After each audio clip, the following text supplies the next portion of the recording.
Dit is Oceanzailing, de podcast, aflevering 27. Live vanaf de Vendée Globe Village met een exclusief interview met Conrad Colman.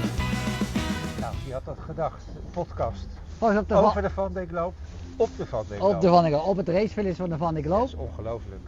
Ja, super gaaf. Ja, super gaaf. En we waren hier al een paar dagen. En trouwens, voor degenen die niet alleen maar luisteren, maar ook kijken, dan kan je ons ook zien. Dat we er ook echt zitten. Ja, zeker, precies. We zijn live aanwezig. Ik vond het zelf ook toch wel echt een hele ervaring hoor. Zoals we gisteren, ja, tof, 's ochtends vroeg om 6 uur daar al waren. En duizenden mensen, jongen. De straat werd gewoon... Vroeg stonden ze al met kleedjes, oude mensen, 100 kilometer gereden om hun grote held te zien. Ja. Jean Le Cam. Ja, voor die Fransen is Jean Le Cam. Hij heet niet voor niks Jean Le Cam Leroy. Ongelooflijk. De koning van de Vendée. En zoveel mensen, en die lopen er allemaal mee met dat schip. Ja, door het kanaal heen, die 2 mijl. Hier trouwens, hoor, moet ik zeggen. Trouwens, fantastische haven. Een beetje een probleem begrijp ik, want je kan niet altijd in en uit varen. Nee, je hebt hoogwater nodig, of 2 uur voor hoog tot 2 uur na hoogwater. Ze lagen ook allemaal nog buiten te wachten. Ja, want ze waren al 3-4 uur geleden gefinished, 1 voor 1. Nou. En dan, maar dan wordt het hier wel top geregeld, want dan... krijgt iedereen finishtijden door, of eigenlijk invaarttijden. Ja. Je weet wanneer het gaat gebeuren. En dan kan je dan ook gewoon daar zijn. En dan lopen er gewoon duizenden mensen aan beide kanten van het kanaal mee. Nou, wat zeg ik? Ik denk wel meer dan 10.000 mensen per kant. Dat is zeker. Enorme vuurwerkshow, toeters, bellen, lawaai. Muziek, dansen, nou ik heb het allemaal gezien. Het was geweldig. Maar ja, we zitten hier wel, we zijn helemaal geobsedeerd door alle mensen die gefinished zijn. Maar absoluut. Er varen er nog steeds een aantal. Absoluut, er zijn er nog 8. Daar gaan we eens even naar kijken. De laatste derde groep. Dan gaan we beginnen. Zeker.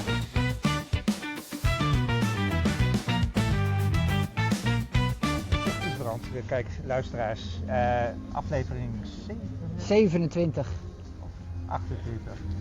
Ik dacht 27. Ja, dus we hebben altijd een discussie over, ja, het gaat maar door en er komt geen eind aan en het is zo ontzettend leuk en ze zijn nog steeds niet gefinished. Hoe zit het eigenlijk met die vloot? Ja, nog 8 boten die binnen moeten komen. En de dichtstbijzijnde is 560 mijl van de finish af. Ja. Die zit eigenlijk nu buiten op zee voor de kust van Finisterre, dus zeg maar Noord-Spanje. Dus die moet nog wel een stukje. Ja. Nu zien we ook dat het redelijk rustig weer is voor de komende dagen. Dus ik verwacht dat hij niet heel lang mee bezig is. Kwijt is bezig en hij moet nog die kleine 600 mijl. Maar ja, iedereen doet zijn race op zijn tempo. Ja, hè? we hadden al gezegd, meedoen is al winnen. Voor deze mannen finish allemaal. Is zeker winnen. Zeker. Nou, als we even helemaal achter in de vloot kijken, vind ik toch wel interessant. Hoe lang die vaart daar en hoe lang duurt het nog voordat die... Ja, degene die daar vaart is Dennis van Wijnbergen. Man waar ik in mijn mini-transattijd 2011 al tegen gevaren heb en ook meegeholpen heb met zijn boot. Kwam toen helemaal nieuw in die hele scene, moest daar heel veel van leren. Ja. En hij moet nog 4.500 mijl. Dus dan praten we echt over, met het licht weer wat verwacht wordt, toch een kleine 20 dagen. Ja, Oftewel dus eind februari. Dat is ook wat hier verwacht wordt. Dan is hier de finish wel weg. Ja, dan is hier alles weg. Ja, dan dus, is hier, dus als jij ooit mee gaat doen, dan moet je wel zorgen dat je op tijd binnen bent. Ja, ik moet wel op tijd binnen zijn voor het feest. Je moet gewoon in die eerste top 15 moet je gewoon binnen zijn. Ja. Dat is wel gewoon. En dan word je hier ook gehuldigd. Ja, dat worden zij allemaal, want het podium blijft staan. Okay. Dat heb ik al eerder meegemaakt. Ja. Maar de tent, het feestgedruis is weg. Er is geen cafeetje meer. Nee. Dat is allemaal weg. Je ziet dat de groep mensen die hier komen, de aantallen gaan naar beneden. Maar het blijft voor de man in kwestie waanzinnig om dat toch mee te maken. Wat ik ook fantastisch vind hier is dat het enorm goed georganiseerd is. Daar kunnen we ook nog wat van leren, voor de Noord-Zee-regatta bijvoorbeeld. Ja, laten we gewoon al die steentjes neerzetten, lijkt me een topplan. Het is wel een benchmark voor ons hoor, als we zoiets willen organiseren. Ze weten gewoon hoe ze dat moeten doen. Ja. Dus ik begreep van jou, zelfs groter dan de Tour de France qua media-aandacht. De media-aandacht is het groter dan de Tour de France. Ja. En het is eigenlijk de Formule 1 onder de zeilrace. Dit is absoluut de Formule 1 onder het zeilen. En dus wordt het ook zo aangevlogen. En wordt er gewoon een paviljoen opgebouwd. Dat is groter. Dan bijvoorbeeld een natte Hiswa bij ons, wat in Lelystad gebeurt. Er komen hier ook gewoon 2,5 miljoen mensen voor zo'n vertrek. Nou, in Nederland zijn we wel 300.000 halen. Ja, dus weet je, waanzinnig. Een heel ander verhaal. Maar, laten we nog even kijken naar de zeilers die bezig zijn. Ja, nou ik wou er één ding kwijt. Dat valt me op, ondanks dat het eigenlijk voor mij nog steeds druk is hier en de mensen op de steiger kunnen kijken nog hoe die boten. Precies, dat is heel geweldig. Je hebt gewoon vrij toegang vrij toegang tot die steiger. Ja, fantastisch. Je kan op 3 meter van die schepen... Scholen, absoluut. Die worden hier gewoon naartoe gebracht. Precies. Daar kunnen wij nog wat van leren, hè? Nee, ja, dat doen ze heel anders dan afdwalen. ons. Dat doe ik zelf. Even terug naar de vloot. Ja, dat was natuurlijk iemand die had nog enorm veel pech. Arnaud Boucher verliest gewoon 3 dagen geleden zijn mast. En dan ben je vlak bij de finish en verlies jij je mast. Kan hij nog hier aankomen? Ja, dat heeft hij dus al allemachtig geprobeerd. Maar hij zat ook midden op het Atlantische Oceaan, Noord-Atlantic al, vlak voorbij de Kaapverde. Ja. En dan je mast verliezen voor die laatste, hij moest nog 3000 mijl of zo. Dat is 12%. En dan verlies je je mast en dan weet je, met deze heersende winden ben ik waarschijnlijk niet meer in staat met deze type schepen om een rig te bouwen waarmee ik upwind kan varen. Ja. Oftewel de wind kleiner dan 90 graden komt. En dus hij heeft geen keus nu om met zijn noodrik 10 dagen, het zijn er nu nog 7, te drijven, 5, 6 knoopjes richting het Canarisch gebied. Zij zal waarschijnlijk wel naar een van de Canarische eilanden gaan, Martinique, want daar heb je heel veel mogelijkheden voor zo'n schip. Ja, dat moet je natuurlijk ook een beetje uitzoeken. Ja, dat moet je zeker uitzoeken. Dan zit je er wel wat dichterbij dan Pip Hare. Maar, precies. Jij vertelde trouwens we krijgen tussen, dat is wel leuk, gebeld. Een telefoontje van Conrad Colman binnen, die zal ik even live aannemen, want we gaan zo even zijn schip op. Hey Conrad, good afternoon. Hey, we're just fine. To be honest, in the middle of taking up our podcast. Are you already at your ship? Then I'll be there in a few minutes. Ja jongens, het is toch geweldig. Zie je op de boot? Oké. Wij gaan naar zijn boot. We mogen aan boord. We gaan hem interviewen. No, that's okay. Just a small chat and say hello and great. No, not too long. That's okay. Great. See you in a couple of minutes. Okay, good. Ciao. Thanks. Bye. Nou luisteraars, je hebt het gehoord. We hebben net een uitnodiging van Conrad Colman gekregen om op zijn schip te komen. Ja, super mooi toch? Van jou, hè? Ja, dat gebeurt hier allemaal als je hier aanwezig bent. Het is toch een groot verschil als je op afstand bent. Als je hier bent, dan ga je het helemaal voelen. Ja, dan ga je het voelen. Dan word je meegezogen. Krijg je verschrikkelijk veel energie om zelf zo'n boot te hebben over 4 jaar. Ja, en hier gewoon te staan. Eerst dacht ik, waar ben je mee bezig met die droom? Maar langzamerhand begin ik er echt in geloven, luisteraars. Het gaat gebeuren. Hè? Absoluut, daar gaan we voor. Je hebt de boot al uitgezocht? Ja, we hebben verschillende opties bekeken. We hebben 3 opties bekeken. Hou ons kanaal maar in de gaten, want er is allemaal terug te zien. Weet je wat we doen? We gaan nu afsluiten hier op dit moment. En dan gaan we even met Conrad babbelen. Ja, en dan zetten we dat gewoon in de podcast. Helemaal goed. Na een hartelijke begroeting van 2 zeilvrienden lopen Isband en Conrad Colman met zijn gezin over de steiger naar zijn boot. Onder luid applaus van het publiek bespreken de 2 schippers voordat ze aan boord gaan het afbreken van staren I would have done something like that. Mm-hmm. But I mean, it's astonishing seeing the cable itself broken. Yeah. I've never seen a torsion cable fail like that before. Me neither. So I had my... Yeah, who knows? Yeah, we don't know. Unless he tells us for real, we can only it's conjecture. I also thought maybe he chose a lighter spec cable. Lighter spec cable, then I don't know, man. I mean, it's your vital. It's your vital most important cable. It's the thing that holds the rig up. Exactly. You don't want to be messing around with that, counting grams. Exactly. But I mean, it's surprising that there were so many failures on the J2 system. Yeah, because we had 6 or 7 ships. A lot of people were complaining there. Boats, yachts. Godverdomme. Look out, he's doing a lot of work now too. Yeah, make a thing. A lot of people were complaining about the J2 systems. Yeah. I mean, you had no problem to look at the whole thing, we had Louis Bertin with his Voor that failed on the bottom. You had Boris with his, it's a prototype, but his halyard, he's the only boat that had that. The halyard, okay. Because in fact, every 39 boats in the fleet have a system where the J2 is lashed at the top. Like the Class 40. Like the Class 40. Yeah. And Boris was concerned about having his J2 lashed and not having it accessible, and so he had, I think, Carver, but I don't know which company exactly, make a prototype version where you can, where you've got the top swivel integrated with a hook, and then you can take down the J2, and that was the component that broke for him. And then obviously several failures of the sail itself. That blew up. Is the biggest example there. Exactly. And then we had the cable itself fail with John LeCam. So it's amazing that of a sail that is so integral to the security of the boat. Of your whole it's very surprising. And I mean, in part, that is due to the fact that we've been using the same components, the same rated components, on boats that are now getting a lot more aggressive. Maybe there is a and thing. so and also to add to that, there was the top swivel failure. But that was literally on Charal, the steel broke. The steel part. Yeah, that's right. The eye broke. The eye broke itself. I saw on the picture. Bioterms, that broke. It broke as well. And was it from stainless steel or was it made from? They're normally stainless. Some boats have titanium ones. Yeah.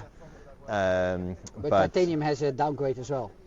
It has a downgrade. Overall, you can make it the same component lighter, Yeah. but it maybe needs to be a little bit bigger or something like that.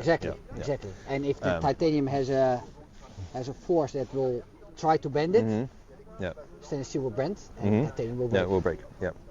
So we forgot about Paul and Bioterm. But that's also basic parts of the system. Yeah, exactly. And so Essential. The chain that I have is rated to 12 tons working, 24 tons 12 break. tons breaking load. No. 12 tons working load. Yeah, 12 tons working and 24 breaking load. And that's been the standard for a long time on the J2 system, and it's been breaking. That doesn't mean that we're putting 24 tons through the system. No. But it means that it's fatiguing faster compared and to breaking. Volvo 70, which I sail a lot, as you Mm-hmm. know. We had 30 tons, so that isn't that much difference. 30 ton spec. Braking, spec braking load. Right. Yeah. Which is not that far from 24. Yeah, exactly. Yeah. So we've had lots of big failures on big teams where they're not penny pinching. Exactly. Money was not an. So it's a surprise. I'm sure that lots of people will be scratching their heads thinking about how to fix this problem. Yeah, So I can imagine. yeah. Shall we? Jump on board. Look, can I jump? Great. Yep. Hey. Oui, bien sûr. Ouais, c'est sympa. Hi, nice to meet you. Ouais. Just go on. Hi, Ouais. nice to meet you. J'étais là. Merci bien. Merci à vous. Merci bien. Ouais. Bonjour. It's final form. Yeah. Um, Yeah, you put those back. I saw already from the outside. What? The sheave box? Yeah, the sheave. It's a new one. Yeah, I know, but Yeah. I mean it back that when we removed the old one, Yeah. we were talking about, or you were thinking about how Moving it, yeah. moving it aft anyway. Yeah. Maybe even move it all the way outside your. Yeah, exactly. But you did it like this. So we moved it a long way aft, and the boat is a lot drier inside, and a lot more ergonomic. And the new roof is slightly narrower than the last one, so there's more space to drag the sails around. And then we built these ramps here, and so I can circulate, at the back. And that's what you also explained in one of your own in your videos, own maybe. channel. Yep. I saw. So it's crucial to get the weight back. Yeah. And then obviously we do have ballast all the way aft, but the first job is to use the weight that you have on board the boat Obviously. before you start loading it up Loading water. with more. Yeah. Yeah, exactly. And you only have your aft ballast water tanks. No, aft and then central. And also in central. Yep. Okay. Yeah. Because the central ones in the middle we took out. Yeah, Yeah. exactly. Yeah. So no, good system. Quite happy with the boat, and then I had curtains integrated into a channel here. Yeah. And so I was able to close off more or less. You went under the boom? No way, dude. Good job. Marco, can you? Yeah. Yeah, and you change your line, your routing of your lines because we took that out as well. That's right. So we built a new tunnel in here. You built a new tunnel, eh? Yeah. Yep. And so I built a new box here. Yeah. And then with Ishbrand, we took the saws and cut out these zones here. Yeah. So previously the central components here were ballast tanks. Yeah. and then on the sides it was empty, and now we've done the reverse, and we emptied out the middle of the boat, and then built the ballast tanks on the side. So that way is a lot more efficient and makes the boat more powerful and lighter as well. So it works well. And you came back in one piece. How does it feel to come back in one piece? It's particularly on this boat. Nobody's ever done it before. No, I know. I sorted out the history with Thomas Royan, who almost like broke it in two. But Thomas broke it in half. Maxime had a crack in the deck, and you were there for the start of the whole project, of the big refit. But we ended up putting big new carbon beams through. We talked about it. I remember that we pointed out some areas where we were discussing whether that was still strong enough. Yeah. So we reinforced the deck itself. We reinforced the sides of the boat. So put a new skin on the boat from the outside. Yeah, but that helps a lot. That helps a lot. And then we put these new beams in under the deck as well. And the boat is very rigid, and crucially didn't crack. Nice. So it made me feel secured. Absolutely. Made me feel really good about the boat. Yeah, exactly. And I didn't have any hesitation about sending it in the big waves, and the boat felt strong. It was both good and bad. I was like, okay, great. I'm sending it in the big waves, and the boat is slamming and flying, and it's anarchy on board. But I put the new carbon in the boat, and it feels good. And then I said, oh shit, I put the new carbon in. Did I do a good job? Exactly. Yeah. So, but no. You did that. The proof is here. I'm happy with the quality of the work that we did, and the proof is the fact that the boat is here. It was in pudding, in the end. Yeah, exactly. Yeah. It must have felt so much better than coming in at half a mast. Yeah. No. Yeah. Exactly. So no. I mean, it was important. To be able to race the boat to the finish line. Yeah. And 13 minutes. 13 minutes. Amazing. I saw you crawling, creeping closer and closer. I mean, it was challenging. I knew that there was going to be a big shift just before the line, and knowing that, I had taken some margin, and I was expecting to be, I was above the line, and I was expecting it to take me into it like this, and then just the shift was a lot bigger than we had anticipated. And even that is sailing. A lot of people forget that we have all those data sources, and we look at it, and then we have reality. Yeah. And exactly. reality is how many times off from the models. A lot, especially near the coast. A lot, especially near the coast, and even from minute to minute. Yeah. Because what happened was I was lining.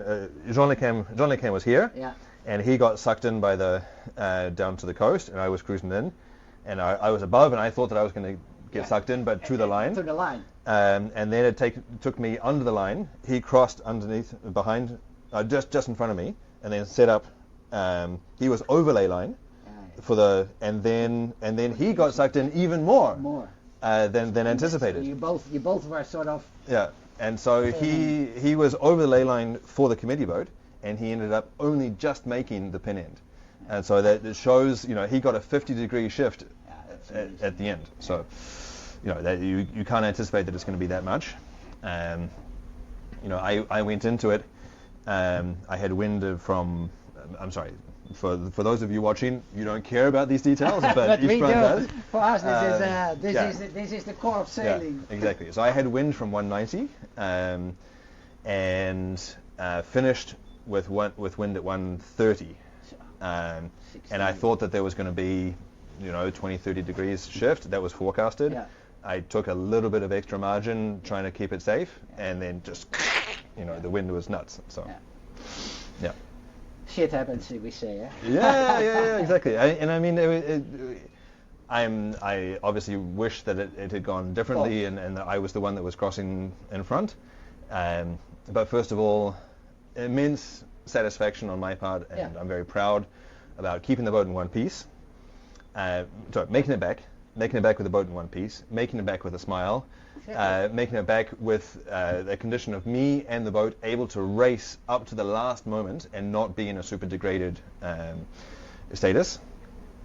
It feels good. Yeah. Going 30,000 miles around the world and still racing to the finish line. It feels good. But how? And it's not every day that you get to cross tax at the end of end of a race around the world with Jean Le Cam and somebody is like that. So Jean Le Cam, the king of the Vendée. I know. You get to make him fight for him, even with. I make life hard for him. How great is that? It feels good. It feels awesome. Yeah, I can imagine. Exactly. Wow. So. And when you share, you want last question? Do you want to share anything with us about the next, say, next month? Are you gonna the next season? You have any? Did you give it already any thought, or is just let's see? No. Lots of thoughts. And as you know, as a sailor, you are an entrepreneur. Good things don't happen to people that wait and see. No, you have to work. You have to work hard for it, and I'm already working hard for it. I would like to come. I'm not surprised about that part. I would like to come back and do the next one in 2028, Great. on the condition that I can do it properly. I've done 2. I'm slowly working my way up the ladder. Yeah. In 2016, you made a step forward with this one. Exactly. In 2016, it was really rock and roll. Yeah. This time was very stressful, but we ended up with a good product and a great sponsor. Now I'm looking to convert all of that energy in a positive way to end up with a faster boat and the opportunity to really race from the gun.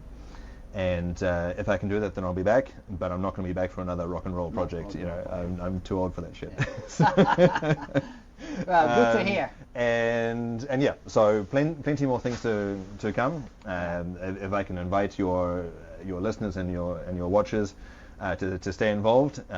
We will. I've very much got lots of content on my YouTube channel as well, and my whole goal is, for those of you that don't know, Ishman and I met in 2009 when we both started sailing minis, and even since then things have taken a big step forward. The race is a lot more accessible to international sailors. Or international audiences, and there are more people that are making an effort to communicate properly, to tell stories from the inside of the race, and yet that is still my goal, and I think that I've been one of the most successful sailors in that way, because I'm intensely motivated to bring this to a wider and particularly international audience, and so I'm going to keep doing that. I'm going to keep opening the doors, keep bringing people into this world, and well, we're going to stay in contact and go we'll hard for the next 4 years. We'll follow your route, and we're going to just going to invite you either from a digital way or face to face. For sure. To hear about your progress, and let's keep in touch, because any month things will happen. For sure. And thanks, man. Absolutely, it's a real pleasure. Thanks, dude. Thank you. Ja. Exactly. Dit was Ocean Sailing, de podcast aflevering 27.